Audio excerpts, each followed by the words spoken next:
Good afternoon, grade 5s. Welcome to our STEM Lockdown Digital School. Today we are going to be doing some language. For those of you that had joined us, it's so awesome to have you back. I'm Sheena Cooney and I'll be teaching your grade 5 English today. So today we will be working on our language structures. And we're going to learn to use auxiliary verbs in a different way. We're going to use them relating to obligation, intention, something that's conditional. So we'll be using must and should and have to show obligation to something. We're going to use shall and will to show our intention. And we're also going to use the conditional form when we begin a sentence with if and then. So if you remember from our last lesson, this is all our auxiliary verbs that we had. And if you look at each word, you'll notice that am, is, are, have, has, do, does, did. On their own, if I just say am or could, it doesn't have any meaning alone. Okay, so but you do need it for a sentence to sound correct, to complete the structure of your sentence. For example, if I give you a sentence and I say, let's think here. Let's say, Sandy run. Sandy run. Where's Sandy running? When's Sandy running? Did she run yesterday? Is she running now? Is she running in the future? But if I say Sandy is running, then I know it's happening now. Okay, so they don't really tell us much alone, and we usually find them with a main verb. So they help the main verb. And the main verb, as you know, is the real meaning of the verb. Auxiliary verb, although it's called a verb, it doesn't really have an action alone. It has to be with the main verb to have any use.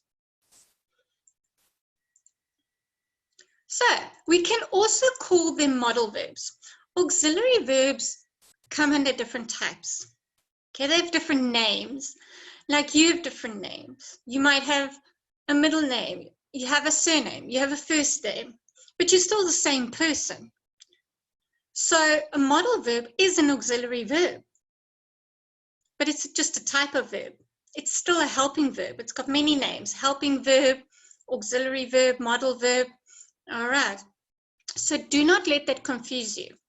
Let's look at what we consider a modal verb to be. So it is a verb used before another verb to show that something is possible and or necessary. Okay, so we use it to show that something is possible, so it can happen, or it's necessary. Now you also get conditional verbs, which is also an auxiliary verb. It's just a different type, which is, we'll go into that a bit later, but which is a bit opposite to this. All right, so now they also indicate the past, present, and future. And that is why they are so important to us, because they tell us when something happens. They give us an idea of if it's happening now, if it's going to happen, or if it did happen. So they have a very, very important role. Let's look at can and can't. The modal verb can or can't is used to tell if it is possible for a subject to perform the given action or not. And it can also make requests. So it tells us, yes, this is possible, and it can also ask something. So if I read this sentence differently, if I said she read and speak English, it's not telling me much. Is she going to learn to read and speak English? Has she learned to read and speak English? It does not. Can she? Can't she? It doesn't give me enough information. But if I put the can in there, the auxiliary verb in there, next to the main verb read, then I know what they are trying to say. She can read and speak English. Now I have a better understanding of the subject she. It shows her ability. Look at the next one. John can't play because his leg is hurt. If I just said John play because his leg is hurt, it's not telling me much. Can he play? Can't he play? Did he play? Will he play? But with the word can't, it tells me it's impossible. It's not possible for John to play. So it's not possible for the subject to partake because it says can't. Now we write can't this way, or you can write it fully out, cannot. This is just a quicker way, and as long as you put the apostrophe there, it replaces the O. The dog can eat a kilogram of dog food. So if I just said the dog eat a kilogram of dog food, I don't know if it's possible for him to do that, if it's not possible, or when it's happening, past, present, or future. The dog can eat a kilogram of dog food. It may not tell me when it's happening in the past, present, or future, but it does tell me it's possible for this dog to eat a kilogram of dog food. So that shows me the dog's capacity.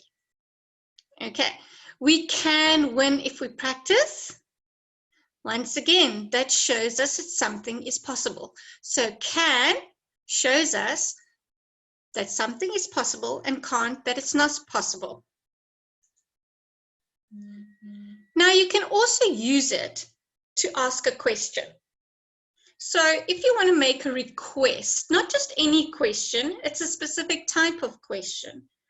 You're asking for permission, you're asking for something. It's a, can I borrow your racket? So it's been used in the front of a sentence to form a question for permission.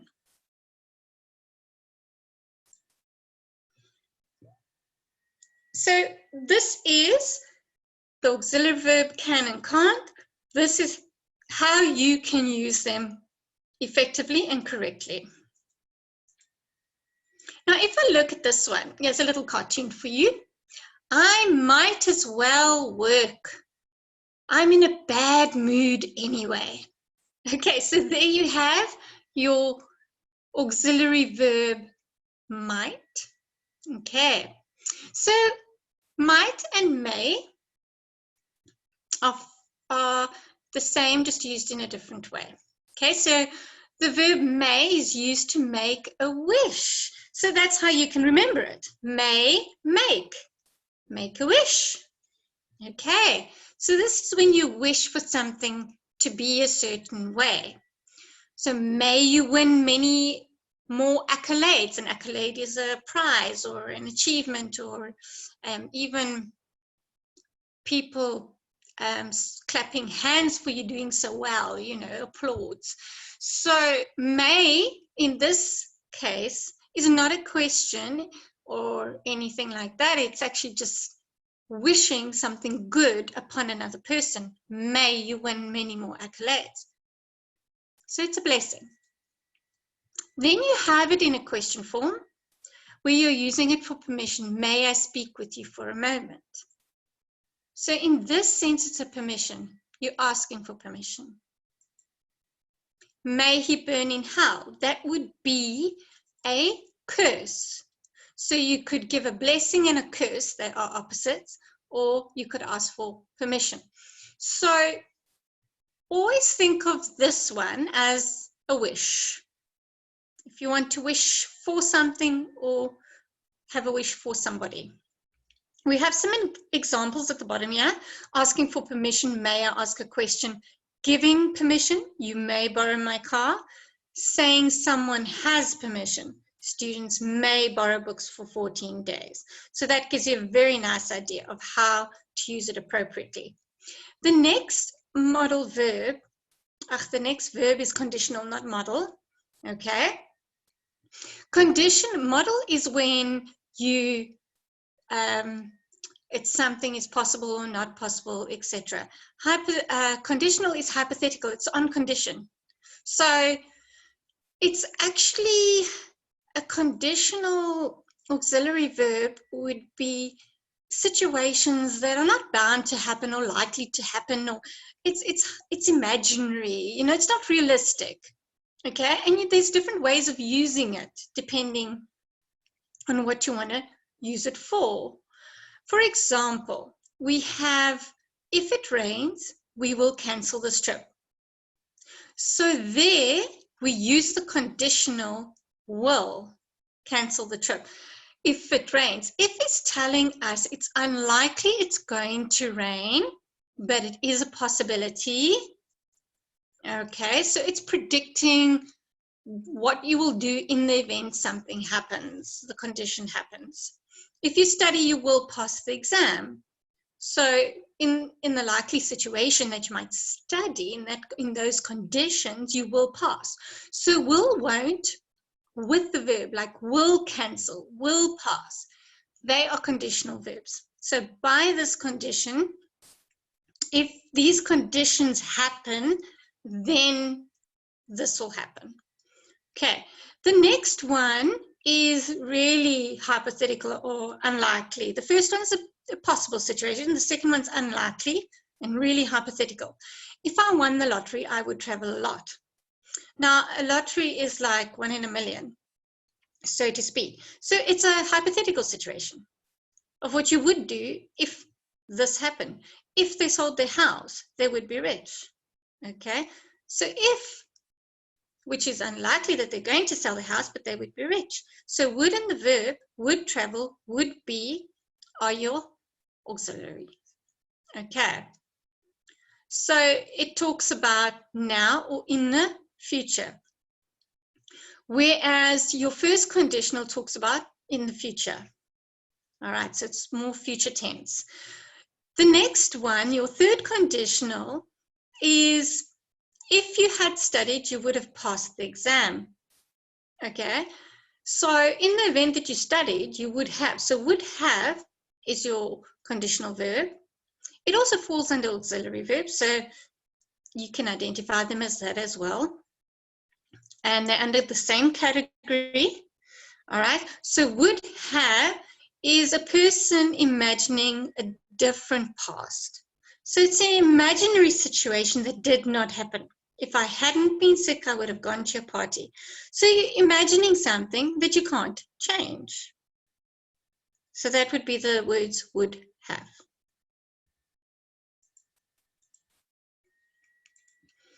Could and might are used in much the same way as can and may. Remember in the beginning of this lesson, we did can and may. Okay, but they are used in the past tense. So although they are used in the same way to describe possibility, abilities, requests, etc., they are used in the past tense. So could and might are used in the past tense. So if we look at these examples, we have I could play guitar when I was a child. So that was in the past. When you were a child, you could play guitar. A lot of crime could be prevented. So crime that has happened could have been prevented. Could we go home now? So there you're asking permission, so you're using it in permission. Could you lend me this book? That's a request. Okay. I could help you with English. That's a suggestion. And the conditional, I could visit many places if I had more money, just like we used would. I could lift more weight earlier. So there you have capacity it's describing. And the thing with this is, yeah, but if you could, you would have, kind of situation. So it's in the past tense. Earlier in the day, I could lift more weight. So you're referring to past. Now we get on to the next set of words, the modal verb shall, must, ought to, and we use these to talk about an action we do as a duty. You know, you have a job, obligation, it's a certainty, it's a necessity. So it's basically, it has to be done. Okay. So should is the past tense form of shall. Shall is used with only I and we. So I shall go to the shop. We shall be friends. So that is used with I and we, and it is talking about the future. However, should is the past tense. I should have gone to the shops. Now you can use not after all your modal verbs to create a negative. Okay, like shouldn't, can't, wouldn't, etc., mustn't. So to create the opposite, the negative form of something, of a sentence. So yeah, we have some examples. All offenders shall be punished. So this is talking about the future. So offenders, people who break the law, shall be punished. That is what's going to happen in the future, should it happen. We should help the old and needy. That is something that we should be doing, but we're not. So it's referring to a duty. And this future tense of shall is being used as a threat or a warning. Okay, now the next verb we look at, auxiliary verb we look at, is will. And this one we use to talk about an action that's expected to take place. So it's something that we are expecting to happen. It's like a request. Okay, would you like some? Yes, please. So we have a few examples I have put up for you. It can be used, he will be there at the carnival. So it's talking about an action that's expected to happen. So we are expecting him to be at the carnival. So we say he will. Will you please be quiet? We are expecting you to be quiet. So will you please be quiet? He said he would come to the station. So it's referring to something he said in the past. That's why we use would, but it's linking to what is expected to take place. She won't be happy to hear this. So once again, something has event has transpired and she won't be happy. So would not be happy to hear whatever it is that has been said. So now let us try to do it. Okay, so now we are going to do the activity, and we have at the top all the different auxiliary verbs. Will, would, can, could, may, might, should, are, is, am, have, has, had, and was. Some of them are present tense, some of them are past tense, and some of them are future tense. Now, the best way to do this effectively is to first find the main verb. Then we can find the helping verb. And all the verbs we learned today, all those auxiliary verbs that come under different names like modal and conditional, they are simply helping verbs.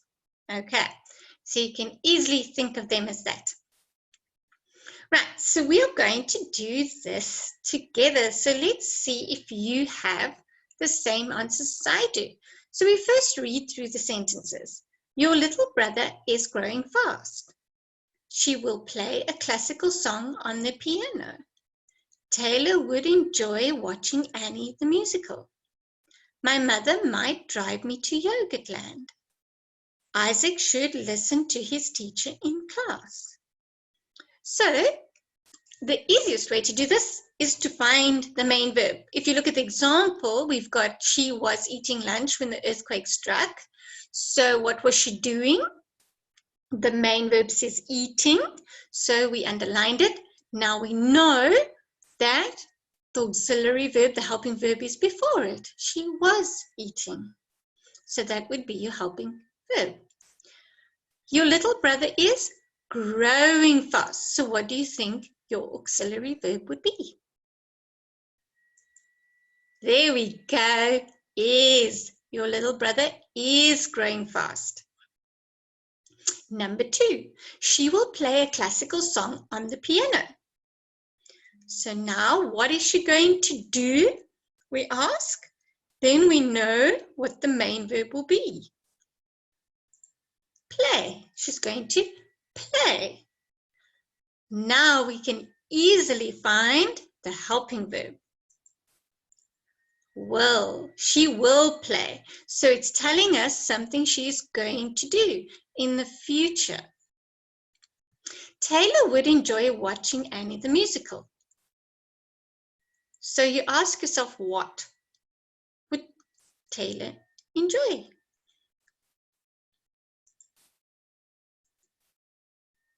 What would Taylor?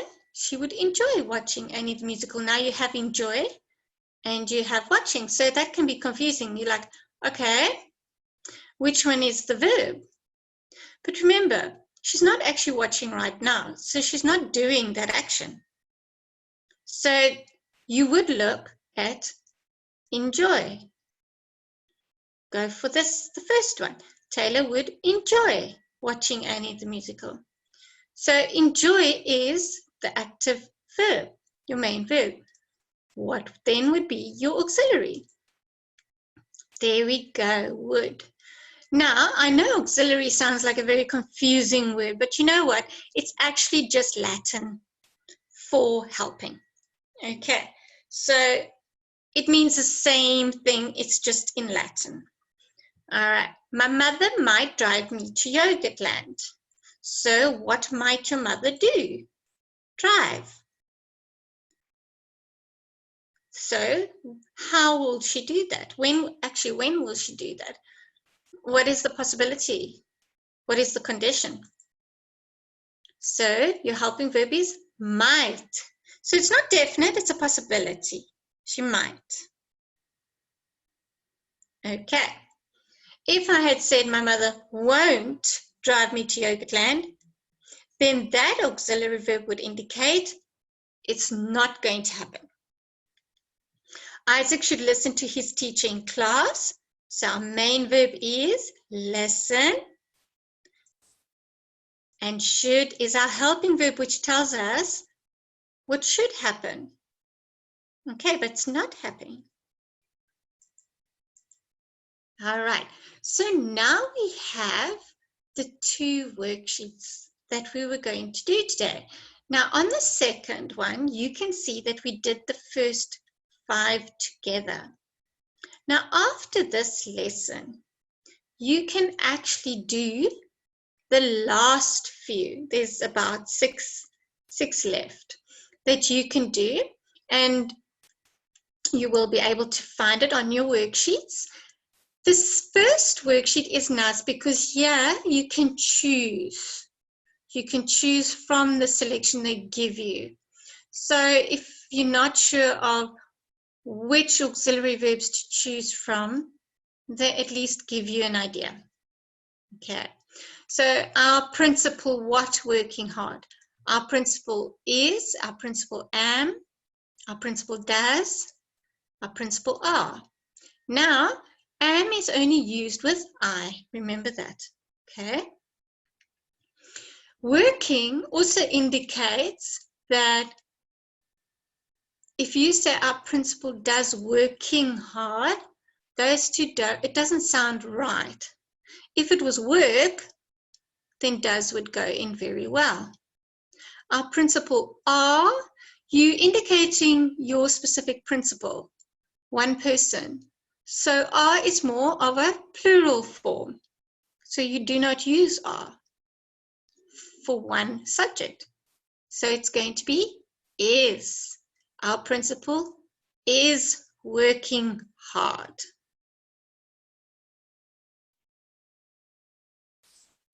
Okay, so we've still got a few more. I just wanted to make sure where we were. And here we have my house have 3 bedrooms. Is it my house is have 3 bedrooms? My house am have 3 bedrooms? My house does have 3 bedrooms? My house are have 3 bedrooms? Now note that my house is singular. It does not say I, so it eliminates am. because we're not starting the sentence with I. It eliminates are, the plural form, because it's my house, it's one thing. So it's either is, which is something that is happening now, or it is does, which something is standard. It's always going to be that way. My house is have 3 bedrooms. Does that sound right? Like proper English? Or my house does have 3 bedrooms. So does sounds much better for that sentence. So you can always read a sentence out loud to make sure that it makes sense, that it sounds right.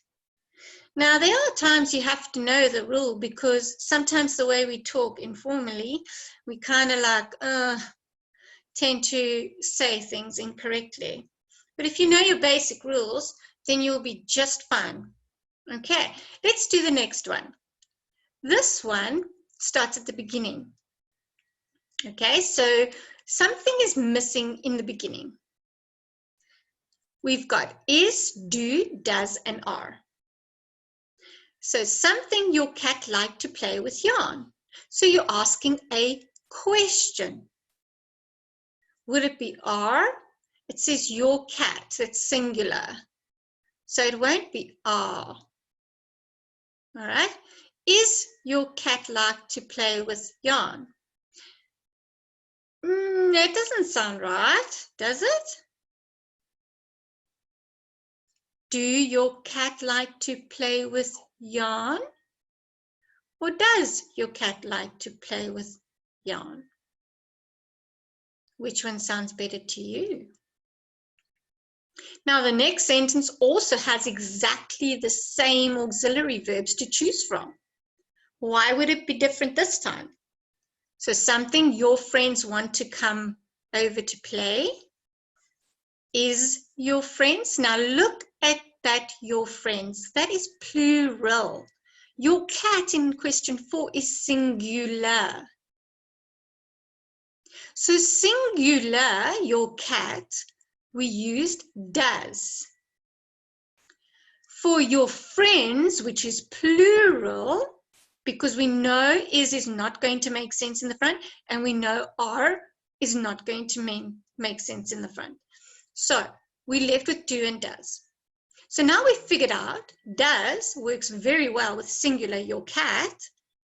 Let's try do, because that's what we left with. Do your friends want to come over to play? That sounds much better.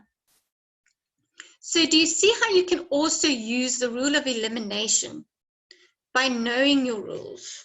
If you know what a singular auxiliary verb is, if you know what to use with plural, if you know what to use with singular, if you know that am is always with I, it is so much easier. And then when you're really stuck, read it aloud and see what sounds best. Now, the following is a very helpful link. And if you go here, you will find some nice activities to do that can help you practice your auxiliary verbs. Now, remember, grade 5s, auxiliary verbs, the only way to get the hang of any language concept like this is to practice. Practice. Just why don't you take some of these verbs, helping verbs, and create your own sentence? Take a couple of them, say, take can or could and may and might, and create your own sentences. And that is so much better, because that will really help you learn how to use it even more effectively. And if you do want to share your work with me, the work on the worksheets or the work of the activity I just suggested, you can send it to my email. As long as it's related to the work content, there's my email address, sheenamelody@gmail.com, and follow us on any of the links. We would love to see how you're learning and what you're up to. And I thank you so much for joining our lesson today. I really appreciate it. And I look forward to seeing you all again tomorrow.